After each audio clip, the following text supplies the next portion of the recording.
Hello, welcome to Draves Archery, dravesarchery.com. We're here with Whitetail Institute's Regional Sales Manager. He's going to explain this Alfa rack to us. It's a great product, and what do we got going on with it? The Imperial Alfa Rack Plus is our Imperial Clover, plus our Winter 100 Chicory, and it also contains our Imperial Clover. This product has been put together for a full season package. It's got your clovers, which are cool season forages, your alfalfa and chicory, which are warm season forages. So they help span that whole growing period from, in this region, in central Illinois, you're looking at April all the way through as far as a growing period. And of course, if you can stockpile it, that food source is good all the way through the winter. The alfalfa and the chicory help add a little protein quality to this product. I mean, you're going to look at the Alfa Rack Plus is going to have a 30% protein rate. And when guys are planting alfalfa, they need to take in consideration that alfalfa likes a drier soil and it needs to be up on a higher elevation. A lot of guys that are in areas that they see alfalfa planted, they can recognize that. You don't typically see your alfalfa in the bottom ground. They see it up on a flat on the side of a hill or up on top. So therefore, it likes a well-drained soil.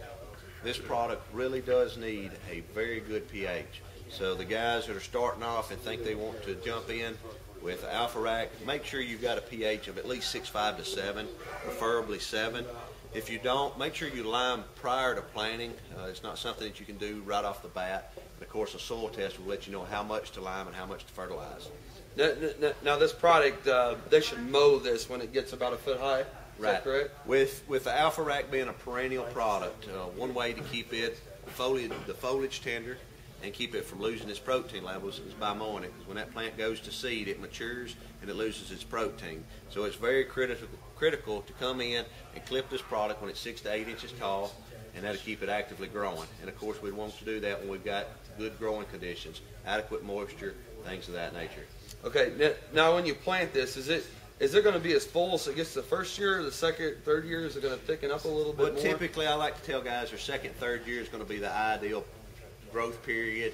The first year, the plants are developing, getting a root hold and everything going, and then it's going to develop from there.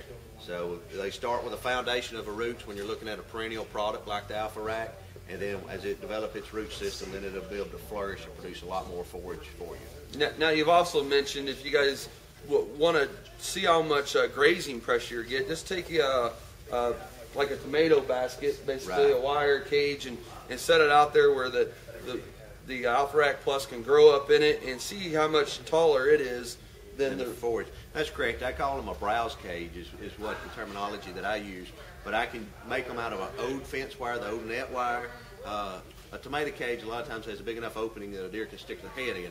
So just make it sure that it's got gaps in it to where a deer can't get its head in, but the product can still get light. And make sure you stick that thing down, because as much as they like the Alfa Rack Plus and they eat everything down around it, they're going to flip that basket over to get into it. Very good. Thank you very much. For all your Whitetail Institute needs, all your food plot needs, we kill everything you need. Check us out at Draves Archery, dravesarchery.com. Follow us on YouTube, subscribe to us on Twitter. Thank you.